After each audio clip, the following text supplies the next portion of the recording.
आशा करता हूँ आप सब बहुत अच्छे होंगे। मेरा नाम है सिद्धांत अग्निहोत्री, स्टडी आईक्यू पे आपका बहुत बहुत स्वागत है। आज हम शोमोस्क्वागॉग की बात करेंगे। हो सकता है मैं प्रोनाउंसिएशन गलत कर रहा हूँ, तो आई एम रियली सॉरी, पहले से माफ़ी मांग रहा हूँ। लेकिन ये मॉन्यूमेंट है जो बर्लिन में बनाया जाएगा। अब ये क्यों इतना इंपॉर्टेंट है हम इस लेक्चर में जानेंगे। ये हमारी टेस्ट सीरीज है, आप इसको ज़रूर अवेल करें, आपको बहुत ज़्यादा फायदा होगा। इंस्टा पे मैं आ गया हूँ और मुझे आप यहाँ पे फॉलो करिए। देखिए, अगर हम बात करते हैं बर्लिन की, छोड़िए बर्लिन, धर्म की बात करते हैं। मैंने बहुत सारे लेक्चर्स लिए हैं, मैंने सारे धर्मों को कवर किया है, उन सब पे बहुत प्यार मिला है आपका, कुछ पे मिलियंस ऑफ व्यूज आए हैं। हिंदुइज्म को मैंने बहुत ही एक्सटेंसिवली कवर किया है, जिसमें स्वामी विवेकानंद की बायोग्राफी, रामकृष्ण परमहंस हिंदुइज्म पे लेक्चर, फिर बुद्धिज्म को मैंने पूरा कवर किया है, जैनिज्म को मैंने कवर किया है, सिखिज्म को मैंने कवर किया है। ये है नॉन इब्राहिमिक रिलीजन, जिनके कॉमन पेट्रियार्क इब्राहिम नहीं है। 3 रिलीजन ऐसे हैं जिनके कॉमन पेट्रियार्क इब्राहिम है, आपको पता ही है। सबसे पहले ज्यूज, जुडाइज्म, ठीक है, ज्यूज, उसके बाद आता क्रिश्चियनिटी, फिर इस्लाम। ये है इब्राहिमिक रिलीजन।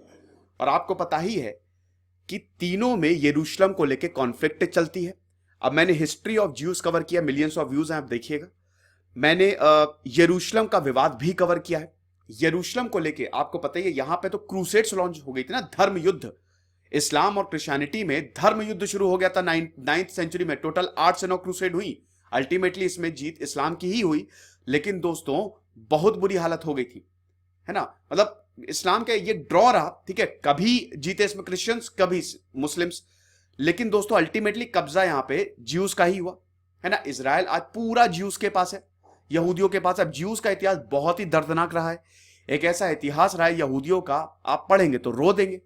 यहूदियों को हमेशा से ही परसिक्यूट किया जा रहा है। क्यों? क्योंकि ये बहुत ही अमीर थे, हाईली इंटेलिजेंट थे, है ना। अब यहूदियों ने भी जिस तरीके से जीसस क्राइस्ट के क्रूसिफिकेशन में उनका हाथ था, उनके लिए भी नफरत थी। यहूदियों के ऊपर भी आरोप लगते कि आप धर्म ग्रंथ चेंज करते हैं।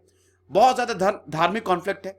लेकिन दोस्तों ज्यूइश जेनोसाइड, होलोकॉस्ट जो है वो इतिहास का, जब 60 लाख ज्यूज को खत्म कर दिया था वर्ल्ड वॉर 2 में हिटलर ने, फाइनल सोल्यूशन, मैंने 10 से 12 लेक्चर्स उस पर लिए हैं, उससे दर्दनाक कुछ हो ही नहीं सकता ना। तो अब दोस्तों हो, यरूशलेम कोई भी एक ऐसी प्रॉपर जगह नहीं है जहां पे यहूदी, मतलब इब्राहिमिक रिलीजन, यहूदी, ईसाई और मुस्लिम्स, इस्लाम के फॉलोअर्स को मुस्लिम कहते हैं, आपको पता ही है, वो एक जगह पूजा कर सके। यहां पे ये जो बिल्डिंग है, ये एक ऐसी बिल्डिंग है, नई सेक्रेट बिल्डिंग है, ज्यूज, क्रिश्चियंस, मुस्लिम को एक जगह लेके आएगा। इसीलिए ये इतना ज्यादा इंपॉर्टेंट है, क्योंकि ऐसा कभी हुआ ही नहीं है। और दोस्तों धर्म एक ऐसी चीज है, धर्म, देखिए धर्म के वैसे तो बहुत सारे मीनिंग्स होता है, टोटल 4-5 कैटेगरी में उसको डिवाइड कर सकते हैं। लेकिन धर्म का अगर एक यूजुअल मीनिंग आप देखें, जनरल मीनिंग होता है राइटियस कंडक्ट। हिंदुइज्म में तो राइटियस कंडक्ट, धर्म युद्ध हुआ था ना, कि जो आपका धर्म है, धर्म के वैसे बहुत, उसको रिलीजन से भी आप रिलेट कर सकते हैं, राइटियस कंडक्ट से भी आप रिलेट कर सकते हैं, बहुत कुछ। लेकिन अगर आप इन जनरल देखें तो जो आपको करना है, और करना क्या है आपको, वही धर्म आपको बताता है रिलीजन के फॉर्म में। अब स्पिरिचुअलिटी और रिलीजन कई बार एक भी है, कई बार अलग अलग भी है। स्पिरिचुअलिटी मेरे हिसाब से थोड़ी सी है, थोड़ी क्या, काफी अलग है, ठीक है। धर्म कभी कभी क्या, अगर धर्म के पास ताकत आ जाए तो वो हिंसा फैला देता है। धर्म हिंसा नहीं फैलाएगा, लेकिन धर्म के जो ठेकेदार हैं वो हिंसा फैला देंगे। ये हमने इतिहास में देखा, इतिहास है दोस्तों, ये आपको एक्सेप्ट करना पड़ेगा। ये एक्सेप्ट, क्योंकि और कोई चारा नहीं, सब लिखा हुआ है। चाहे वो क्रिश्चियनिटी हो, भाई जब कैथोलिक्स के पास पूरी ताकत आ गई, 6th सेंचुरी से 14th सेंचुरी में यूरोप में 1% डेवलपमेंट नहीं हुआ, डार्क एजेस बोला जाता है। तब जाकर रेनेसां प्रबोधन काल आया, जब बड़े बड़े थिंकर्स आए और कैथोलिक्स, मतलब यहां पे क्रिश्चियनिटी को फिर क्रिटिसाइज, जो प्रॉब्लम्स है, क्रिश्चियनिटी को नहीं, जीसस क्राइस्ट को नहीं, जो प्रॉब्लम्स हैं उसको क्रिटिसाइज किया। तब जाके प्रोटेस्टेंटिज्म का उदय हुआ, ठीक है। यही इस्लाम में भी हम देखते हैं, यही ज्यूज में भी, और यही कहीं हद तक हिंदुइज्म में भी है। हालांकि हिंदुइज्म काफी लिबरल, दुनिया का सबसे ज्यादा लिबरल रिलीजन है ना, यूनिटी इन डाइवर्सिटी है। लेकिन दोस्तों धर्म, जहां धर्म को ताकत दी जाएगी, बहुत ज्यादा ताकत, तो कुछ लीडर्स आएंगे और उसके बाद फिर उसको अपने रुख में, ये ह्यूमन नेचर है। तो इसीलिए बहुत ज्यादा इंपॉर्टेंट है कि एक यूनिवर्सल रिलीजन हो। अब ये इतनी बड़ी बात है कि यहां पे क्रिश्चियन, ज्यूज, मुस्लिम साथ में आ रहे हैं, ठीक है। ये एक नए ऑर्डर को जन्म दे सकता है ना। आप ये समझिए कि जहां पे यरूशलेम को लेके आज भी प्रॉब्लम्स है, वहां पे तीनों धर्मों को साथ में लाया जा रहा है। ये वर्ल्ड पीस एंड ऑर्डर के लिए बहुत ज्यादा जरूरी है। तो फाउंडेशन स्टोन जो है इस नई बिल्डिंग का 27 मई को मतलब ये आने वाली मई को 27 मई को फाउंडेशन स्टोन रखा जाएगा और इसको हाउस ऑफ वन बोला जा रहा है, जिसको शमस गॉग बोल रहे हैं। ठीक है, जो चर्च, मस्जिद और सिनेगॉग जहां पे ज्यूज पूजा करते हैं, जैसे हमारे मंदिर वहां पे सिनेगॉग, तो चर्च, मॉस्क और सिनेगॉग को साथ में मिलके, मतलब तीनों को ही एक में इंकॉर्पोरेट कर दिया जाएगा। बहुत अच्छी बात है। और ये बर्लिन में, जर्मनी में बनेगा। ठीक है, और सबके लिए, सिर्फ मुस्लिम, ज्यूज और कोई भी यहां पे आ सकता है। सेक्युलर अर्बन सोसाइटी है। ठीक है, कोई भी यहां पे आके पूजा कर सकता है। तो ओल्ड सेंट पीटर चर्च की साइट पे बनेगा, जो वर्ल्ड वॉर 2 में कंप्लीटली डिस्ट्रॉयड इट वाज, है ना। वर्ल्ड वॉर 2 देखो हुआ क्या कि यहूदियों को तो कुछ मिला नहीं। यहूदियों की आप कहानी देखिए कि देखिए उन्होंने द होली लैंड, लेवांट, जिसको आज इजराइल बोलते हैं, उसको बसाया। उसके बाद वहां से उनको खदेड़ना शुरू कर दिया। ठीक है, जब क्रिश्चियनिटी का उदय हुआ, बहुत सारे यहूदी क्रिश्चियनिटी में कन्वर्ट हो गए। ठीक है, अब हुआ क्या कि वहां से खदेड़ना शुरू कर दिया, हालत खराब हो गई, बैंड बजा दी, तो इधर से उधर यहूदी जाते रहे। फिर क्रूसेड्स हुआ, क्रूसेड्स में भी यहूदियों को मारा गया। ठीक है, क्रूसेड्स में यहां पे जंग जो थी, देखिए हो क्या रहा है कि आप समझिए कि आपका घर है ना, आपके घर में से आपको भगा दिया गया है और बाकी लोग उस घर के लिए लड़ रहे हैं और आपको परेशान कर रहे हैं। ये इससे बड़ी आयरनी कुछ हो ही नहीं सकती है। आपने घर भी छोड़ दिया, उसके बावजूद आपको मार रहे हैं, पीट रहे हैं। तो ये हुआ यहूदियों के साथ। अब उसके बाद दोस्तों वक्त आगे बढ़ता है। वर्ल्ड वॉर 1 के बाद यहूदियों को, हालांकि 1898 में ज़ायनिस्ट कॉन्फ्रेंस सब कुछ हुआ, वर्ल्ड वॉर 1 के बाद यहूदियों को यह वादा दिया कि हम आपको आपका लैंड देंगे।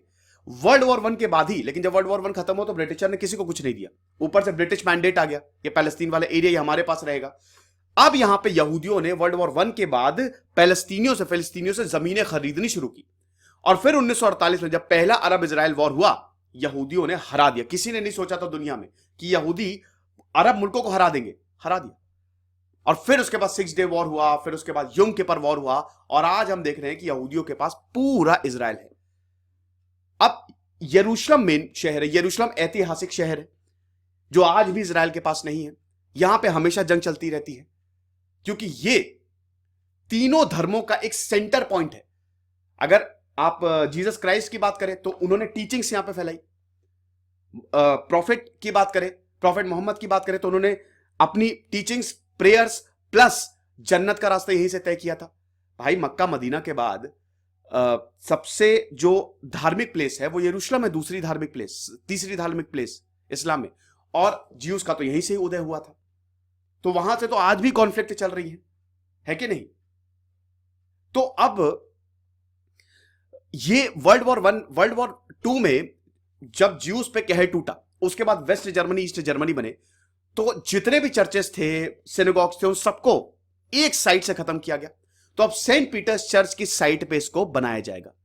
और दोस्तों जब एक्सकवेशन हुए, यू विल बी सरप्राइज्ड कि 4000 से ज्यादा स्केलेटन्स निकले हैं। इतने लोगों को यहां पे मार दिया गया था, 4000 से ज्यादा कंकाल। ये बहुत ही एक डार्क चैप्टर है। अब फ्यूचर देखिए, 3 रिलीजियस कम्युनिटीज का फ्यूचर क्या होगा, इसको ताक में रख के इसको बनाया जा रहा है। ठीक है, ओरिजिनल आइडिया प्रोटेस्टेंट चर्च का ही होगा, ये आप समझ ही सकते हैं।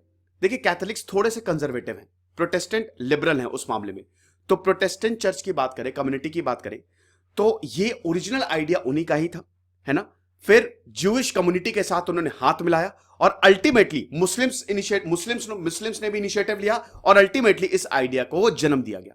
अभी 10 साल लगेंगे दोस्तों, ये अभी फाउंडेशन स्टोन होगा, ये 27 मई, फिर टोटल 2030 तक ले लेगा, कंस्ट्रक्शन होगा। अब आप देख सकते हैं कि 47 मिलियन यूरो की फाइनेंसिंग जो है वो ऑलमोस्ट कंप्लीट हो गई है।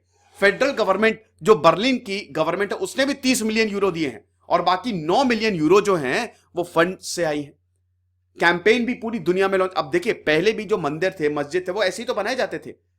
आज भी देखिए जो राम मंदिर बन रहा है, भव्य राम मंदिर, उसके लिए भी चंदा आपको देना पड़ता था, देना भी चाहिए मेरे हिसाब से। अगर मंदिर को बनाया जा रहा है तो उसके लिए देना भी चाहिए, कोई दिक्कत नहीं है। तो यहां पे एक्सपर्ट्स यही बोल रहे हैं, इमाम कादिर सांसी का ये कहना है कि ये जो मॉन्यूमेंट बनेगा, जो बर्लिन आर्किटेक्ट्स बना रहे हैं, ये दुनिया का पहला ऐसा मॉन्यूमेंट होगा जहां पे तीनों धर्म साथ में आएंगे, और ये रिलीजन और सोसाइटी दोनों पे ही फोकस करेगा, और ये एक उम्मीद देगा और पूरी दुनिया का दिल जीतेगा। सच बात है, ये कॉन्फ्लिक्ट को ही खत्म कर सकता है, इससे अच्छा कुछ है ही नहीं। ये मेरा टेलीग्राम चैनल है, 13,500 सब्सक्राइबर है, इसी को ज्वाइन करिए। खुश रहिए, पढ़ते रहिए। दिस इज सिद्धांत अग्निहोत्री साइनिंग ऑफ।